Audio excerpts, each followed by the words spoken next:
Hello student, today we will discuss hydration energy. In previous session we have discussed lattice energy and Born-Haber cycle. ठीक है, calculation of lattice energy by using Born-Haber cycle. Today we will discuss hydration energy. देखो ये hydration energy क्या होता है? The energy release when 1 mole of gaseous ion is hydrated in large amount of water to form an aqueous solution is known as hydration energy. क्या है? The amount of energy release. ठीक है, when जब एक 1 मोल gaseous ion को हम water में hydrated करते हैं, जितना एनर्जी रिलीज होता है उसी एनर्जी को हम बोलते हैं hydration energy. Now let's see the factors affecting the hydration energy. First factor magnitude of charge, second factor size of atom. Okay, let us discuss line by line. ठीक है, one by one. Hydration energy क्या है? जैसे हमारा lattice energy था, lattice energy directly proportional to magnitude of charge, like this like that. ठीक है, हमारा क्या होगा? हाइड्रेशन एनर्जी भी directly proportional to magnitude of charge. तो चार्ज जितना इंक्रीज होगा, चार्ज का मैग्नीट्यूड जितना इंक्रीज होगा, हाइड्रेशन एनर्जी हमारा उतना ही इंक्रीज होगा. Okay, now let's move to the next factor, size of atom. It is also similar to lattice energy. Lattice energy also inversely proportional to size of atom. Here also हमारा hydration energy also inversely related to size of atom.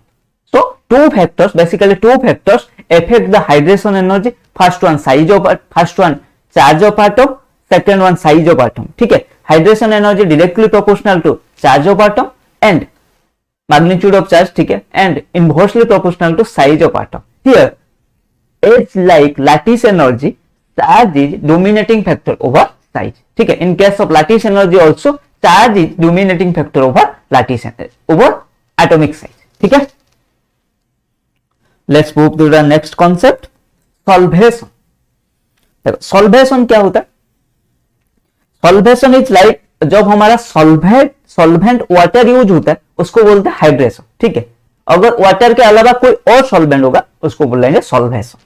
The interaction of solute and the solvent molecule that stabilize the solute in solution is known as solvation.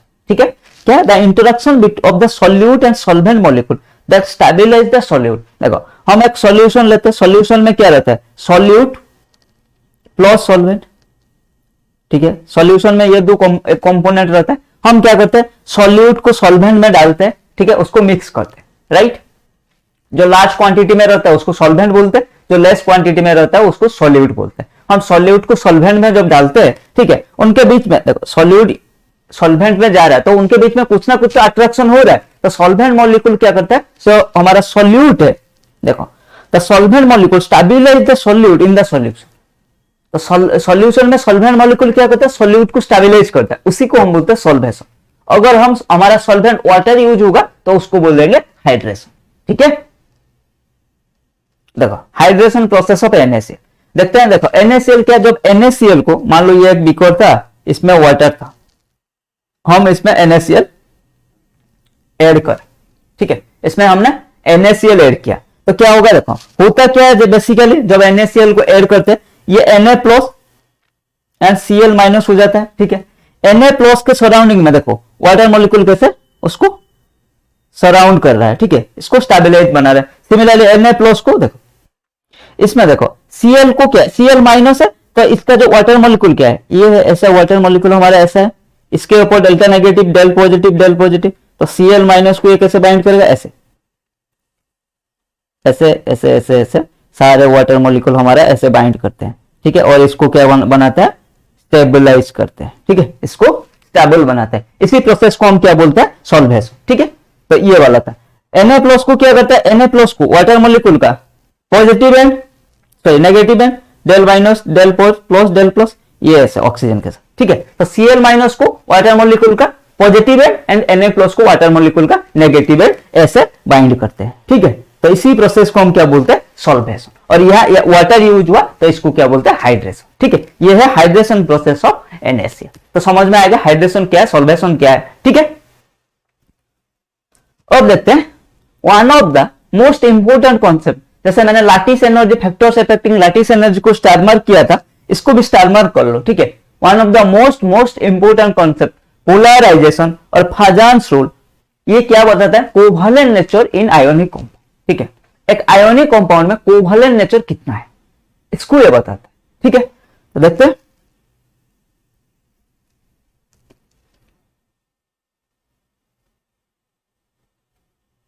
Covalent nature in ionic compound क्या है? In case of bond it's supposed to be purely ionic, the electron density is completely transferred to the anion from cation.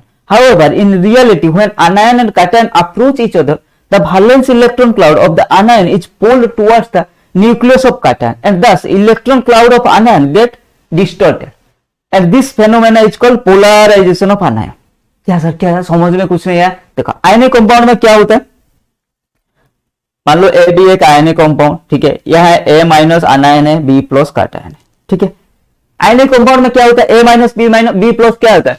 Attraction होता है, एक दूसरे को attract करता है। जब cation हमारा अनायन को अट्रैक्ट करेगा, वैलेंस इलेक्ट्रॉन को तो अट्रैक्ट कर रहा है, ठीक है, मतलब इसको अनायन को तो अट्रैक्ट कर रहा है, लेकिन ये जो cation का देखो, in reality when anion and cation approach each other, the valence electron cloud of anion pulled towards the nucleus of cation, ठीक है।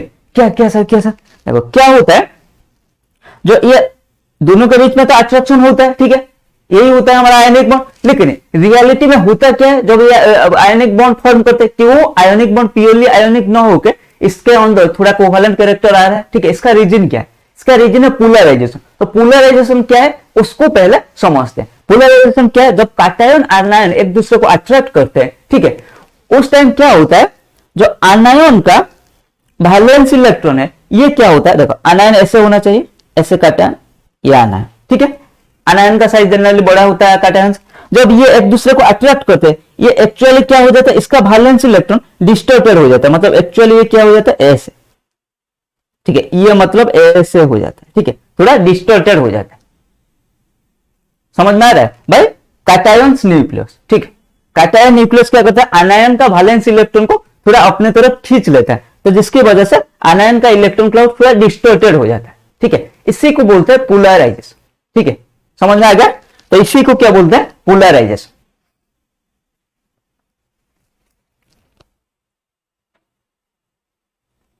Hence, due to this polarization, the electron cloud of anion seems to move towards the cation, ठीक है, ऐसे हो जाता है, मतलब actual अगर स्ट्रक्चर करेंगे, देखो ऐसे हो जाएगा, ऐसे, ये है आनायन, ए माइनस, ये है cation, ठीक है। तो इलेक्ट्रॉन क्लाउड डिस्टॉर्टेड हो रहा है, इसको हम बोलते हैं पोलराइजेशन।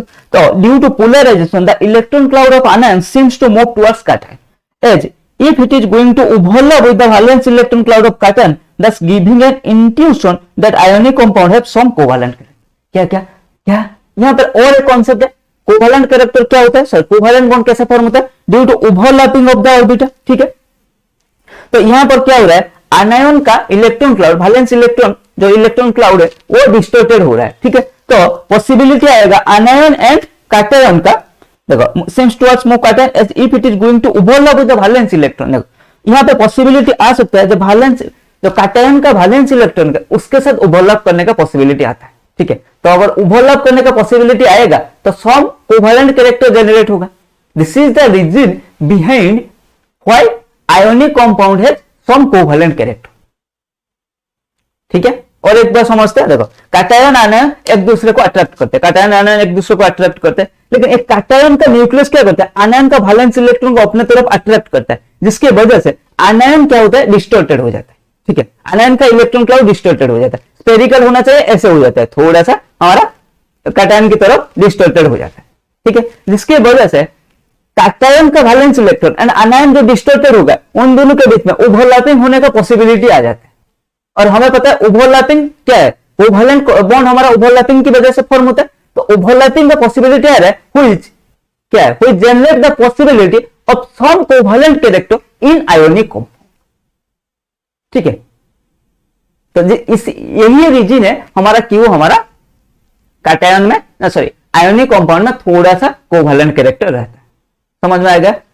एंड नाउ ये covalent character, extend of covalent character किसके ऊपर डिपेंड करता है? देखो जितना आनायन जितना डिस्टॉर्टेड होगा, ठीक है, उतना पॉसिबिलिटी आएगा, क्योंकि उतना ओवरलैपिंग, उतना इफेक्टिव होने का चांसेस है, और कोवैलेंट कैरेक्टर उतना ज्यादा होने का चांसेस है, ठीक है, तो इसको बोल सकते हैं कोवेलेंट कैरेक्टर डायरेक्टली प्रोपोर्शनल, और इस डिस्टॉर्शन प्रोसेस को हम क्या बोलते हैं, polarization. So covalent character directly proportional to polarisation.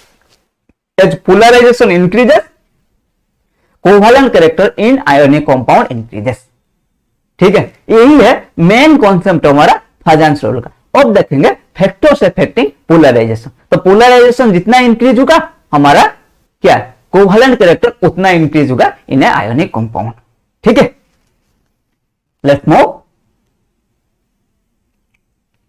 C. Actual होता कैसे है, सी ये है कैटायन, ये है आनायन। एक्चुअल ऐसा होता है। ठीक है, इन आयनिक कंपाउंड इन रियलिटी क्या होता है, देखो आनायन का इलेक्ट्रॉन क्लाउड डिस्टोर्ड होकर कैटायन का वैलेंस इलेक्ट्रॉन के साथ ओवरलैप कर रहा है। ठीक है, एक्चुअली ये देखो, ये है ओवरलैपिंग रीजन, पोलराइजेशन ऑफ आनायन। ठीक है, समझ में आ गया। Let's move. अब देखते हैं टर्म एसोसिएटेड। पहला क्या टर्म है,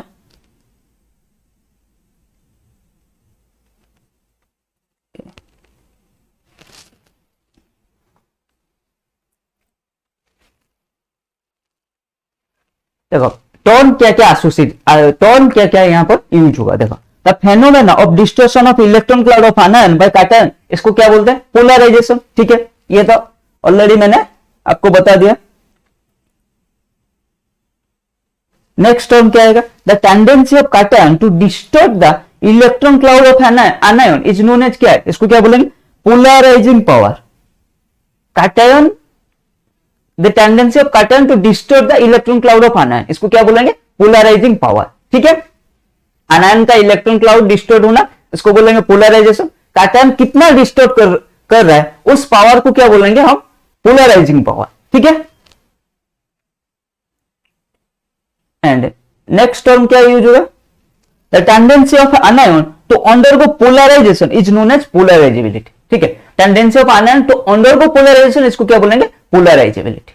ठीक है, तो polarisation, polarising power and polarisability. Anion कितना डिस्टर्ब हो रहा है उसको पोलराइजेबिलिटी बोलते हैं। कैटायन का पावर कितना है आनायन को डिस्टर्ब करने के लिए, ठीक है, उसको क्या बोलते हैं, उस पावर को क्या बोलते हैं, polarising power. And anion get distorted, इसको क्या बोलते हैं, पोलराइजेशन।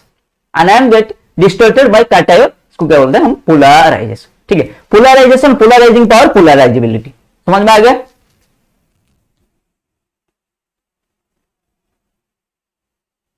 अब देखते हैं Fajans rule pointed out the Fajans rule और बारी फाजान्स रूल का। ठीक है, फाजान्स रूल मतलब फैक्टर्स क्या क्या है जो पोलराइजेशन को इफेक्ट करते हैं। देखते हैं, Fajans rule pointed out that the greater is the polarisation of anion in a molecule more is the covalent character. मैंने ये ऑलरेडी बता दिया, polarisation directly proportional to covalent character. अब देखते हैं फैक्टर्स अफेक्टिंग पोलराइजेशन। पहला फैक्टर क्या है, साइज ऑफ कैटायन। ठीक है, polarisation inversely proportional to size of cation. Smaller the size of cation, more will be its polarizing power or ability to polarize anion, hence covalent character increases। देखो size जितना increase हो जाएगा क्या होगा, जो अनायन का इलेक्ट्रॉन क्लाउड को, ठीक है, डिस्टर्ब कौन कर रहा है, कैटायन का न्यूक्लियस। तो कैटायन का साइज जितना इंक्रीज हो जाएगा तो क्या होगा, distance between anions valence electron, distance between anions valence electron and cations nucleus increase हो जाएगा। तो डिस्टेंस इंक्रीज हो जाएगा मतलब क्या, फोर्स ऑफ अट्रैक्शन डिक्रीज हो जाएगा। अरे बाबा यहाँ पर हो क्या रहा है, यहाँ पर फोर्स ऑफ अट्रैक्शन ही तो हो रहा है। तो अगर कैटायन का साइज इंक्रीज हो जाएगा तो distance between anions valence electron and cations nucleus क्या होगा, डिक्रीज हो जाएगा। ठीक है, सॉरी इंक्रीज हो जाएगा, डिस्टेंस इंक्रीज होगा। तो डिस्टेंस इंक्रीज होगा मतलब अट्रैक्शन डिक्रीज होगा, अट्रैक्शन डिक्रीज होगा मतलब क्या है, पोलराइजेशन डिक्रीज होगा। ठीक है, तो पोलराइजेशन इसीलिए inversely proportional to size of atom. ठीक है, तो size of atom, sorry size of cation, size of cation जितना स्मॉलर होगा पोलराइजेशन उतना हायर होगा। ठीक है, देखो for example to polarization higher होगा मतलब क्या है, covalent nature in ionic compound increase होगा। ठीक है, फॉर एग्जांपल देखो BeCl2, MgCl2, CaCl2, SiCl2 and BaCl2। ठीक है, देखो यहां पर क्या हो रहा है, साइज ऑफ कैटायन देखो अगर कंपेयर करेंगे, बेटा, beryllium, magnesium, calcium, strontium and barium, size increase down the group, ठीक है। तो साइज ऐसे इंक्रीज करेगा, तो साइज इंक्रीज करेगा मतलब क्या है, पोलराइजेशन डिक्रीज करेगा, ठीक है, पोलराइजेशन डिक्रीज करेगा। समझ में आ गया पहला फैक्टर, ठीक है। दूसरा factor size of anion, size of cation क्या, साइज ऑफ आनायन क्या, polarisation directly proportional to size of anion. If the size of anion increases for a given cation the covalent character increases. कैसे कैसे sir, ये कैसे possible है, ठीक है। देखो कॉन्सेप्ट को समझो, पोलराइजेशन का प्रोसेस क्या है, ठीक है। इस कॉन्सेप्ट को समझ जाओगे तो फैक्टर्स अपने आप ही समझा दोगे, ठीक है, मुझे बताने की जरूरत भी नहीं होगा, ठीक है। देखो कॉन्सेप्ट क्या है भाई, कैटायन का न्यूक्लियस आनायन का इलेक्ट्रॉन क्लाउड को डिस्टर्ब कर रहा है, ठीक है। तो इलेक्ट्रॉन क्लाउड को ये कितना डिस्टर्ब कर पाएगा, मान लो एक स्मॉलर साइज का आनायन है, स्मॉलर साइज का आनायन, और हमें पता है क्या है, हमें और क्या पता है, हमें पता है न्यूक्लियस और वैलेंस इलेक्ट्रॉन के बीच में एक फोर्स ऑफ अट्रैक्शन भी है, ठीक है। ये अट्रैक्शन क्या है, साइज बढ़ जाएगा तो ये अट्रैक्शन घट जाएगा, और साइज स्मॉलर होगा तो ये अट्रैक्शन ज्यादा होगा, ठीक है। यहां पर न्यूक्लियस कैटायन का न्यूक्लियस वैलेंस इलेक्ट्रॉन को अट्रैक्ट करेगा, ठीक है। यहां पर आनायन का न्यूक्लियस, वही आनायन का न्यूक्लियस आनायन का इलेक्ट्रॉन मतलब वैलेंस इलेक्ट्रॉन को वो भी अट्रैक्ट करके रखा है, ठीक है। तो ये अट्रैक्शन आनायन का न्यूक्लियस एंड आनायन का जो वैलेंस इलेक्ट्रॉन, वो दोनों के बीच में अट्रैक्शन जितना लेस होगा, ये कैटायन क्या करेगा, उतना डिस्टर्ब कर पाएगा। अरे भाई तेरा अट्रैक्शन वहां पर कम है, आजा आजा आजा, ऐसा होगा, ठीक है। तो अगर आनायन का साइज इंक्रीज हो जाएगा तो क्या होगा भाई, आनायन का साइज इंक्रीज हो जाएगा तो आनायन का न्यूक्लियस एंड आनायन का वैलेंस इलेक्ट्रॉन के बीच में डिस्टेंस बढ़ जाएगा, तो अट्रैक्शन स्मॉलर होगा, ठीक है, अट्रैक्शन लेस होगा। तो यहां पर अट्रैक्शन कमजोर होगा, तो ये क्या करेगा, कैटायन का जो न्यूक्लियस बैठा था, अरे भाई वहां पर अट्रैक्शन लेस हो रहा है तो इसको पकड़ो, ठीक है। तो क्या करेगा, डिस्टॉर्शन ज्यादा होगा, मतलब पोलराइजेशन ज्यादा होगा, ठीक है, समझ में आ गया। तो इसीलिए polarisation directly proportional to size of anion. सब कुछ क्या है, यहां पर तीनों चीज रेस्पॉन्सिबल है, एक है न्यूक्लियस, टू ही चीज, एक है न्यूक्लियस, एक है इलेक्ट्रॉन, एंड एक क्या है, इन दोनों के बीच में अट्रैक्शन, ठीक है। आनायन का न्यूक्लियस, कैटायन का न्यूक्लियस एंड आनायन का वैलेंस इलेक्ट्रॉन, यही तीनों यहां पर मेजर रोल प्ले कर रहे हैं, ठीक है। इनका बीच में अट्रैक्शन कितना बढ़ रहा है घट रहा है, ये सब के बीच में ये जो फैक्टर है उसको कैसा इफेक्ट कर रहा है, ठीक है। तो ये समझ में आएगा polarization directly proportional to size of anion, polarization inversely proportional to size of cation, ठीक है। देखो CaF2 CaCl2 CaBr2 CaI2, ठीक है। देखो यहां पर क्या है, आयोडीन का साइज सबसे बड़ा है, than bromine, then Cl2, then F2, ठीक है। इसीलिए क्या होगा, CaI2 को size of anion increases, polarization increases, covalent character increases, ठीक है, ठीक है। अब देखते हैं next factor, charge of cation and anion. Size हो गया, अब देखते हैं charge. Polarization directly proportional to charge of cation and anion, मतलब charge of magnitude of charge of cation और आनायन जितना इंक्रीज होगा पोलराइजेशन उतना इंक्रीज होगा। सर ये कैसे हो गया, देखो कंसीडर करते हैं यहां पर ये तीनों भाई साहब, Na+, Mg2+,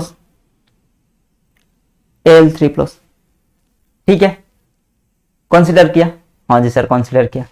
तो देखो इनका अगर कंसीडर करेंगे हम तो इनका शिल्डिंग इफेक्ट बताओ क्या है, शिल्डिंग इफेक्ट किसका ज्यादा है, मतलब इफेक्ट, शिल्डिंग इफेक्ट को छोड़ो, इफेक्टिव न्यूक्लियर चार्ज डायरेक्ट बताओ, इफेक्टिव न्यूक्लियर चार्ज किसका ज्यादा है, Al3 का इफेक्टिव, जेड इफेक्टिव सबसे ज्यादा है, ठीक है, जेड इफेक्टिव सबसे ज्यादा है, और जेड इफेक्टिव ज्यादा है मतलब क्या है, Al3+ का साइज सबसे छोटा है। अगर ये तीनों के बीच में हम साइज कंपेयर करेंगे तो Al3+, Mg2+ एंड Na+, ठीक है। और हमें पता है क्या है, हमें क्या पता है, सॉरी साइज उल्ट, अरे रिवर्स डायरेक्शन मारो, Al3+ लेस देन, सॉरी बेटा, Mg2+ एंड Na+। का साइज सबसे बड़ा है, मैं ये जेड इफेक्टिव का ऑर्डर लिख दिया, ठीक है, जेड इफेक्टिव और साइज क्या हो जाएगा उसका रिवर्स, Na+ का साइज सबसे बड़ा है, ठीक है। और हमें क्या पता है भाई, size inverse, size of cation को हमारा polarization inversely proportional to size of cation, ठीक है। तो यहाँ पर Na जितना हमारा कैटायन का चार्ज इंक्रीज होते जाएगा, ठीक है, उतना उसका साइज डिक्रीज होते जाएगा, क्योंकि जेड इफेक्टिव उतना इंक्रीज होगा, ठीक है। साइज चार्ज जितना इंक्रीज होगा, जेड इफेक्टिव उतना इंक्रीज होगा, साइज उतना डिक्रीज होगा, तो साइज डिक्रीज होगा तो पोलराइजेशन इंक्रीज होगा। समझ में आ गया रिलेशन क्या है, ठीक है। नेक्स्ट देखते हैं आनायन। हमें बताया आनायन का मैग्नीट्यूड ऑफ चार्ज जितना इंक्रीज होता है, जेड इफेक्टिव डिक्रीज होता है और साइज इंक्रीज होता है, ठीक है। और हमें पता है polarization directly proportional to size of anion, तो हो गया ना, दोनों बात मिला के एक ही भाई, polarization directly proportional to charge of cation and anion, ठीक है। देखो कौन सा, तो इसका क्या होगा, ऐसे होगा, ठीक है। Charge on cation increases, polarization increases and covalent character increases, ठीक है। इलेक्ट्रॉनिक कॉन्फ़िगरेशन देखो, order of polarizing power 18 electron less than 8 electron, ठीक है। ये कोवैलेंट होगा, ये आयनिक होगा। जनरली 18 इलेक्ट्रॉन स्पेसीज क्या होता है, 18 इलेक्ट्रॉन स्पेसीज, अगर आउटर में 18 इलेक्ट्रॉन आ रहा है तो इसका पोलराइजेशन ज्यादा है as compare to 8 electron species, ठीक है। तो CuCl हमारा कोवैलेंट नेचर होता है, while NaCl is ionic in nature because in CuCl total 18 electron but in case of NaCl it's 8 electron, ठीक है। सो आज के क्लास में इतना ही, मिलते हैं अगले क्लास में एप्लीकेशन ऑफ फजेंस रूल के साथ। Keep learning, keep growing.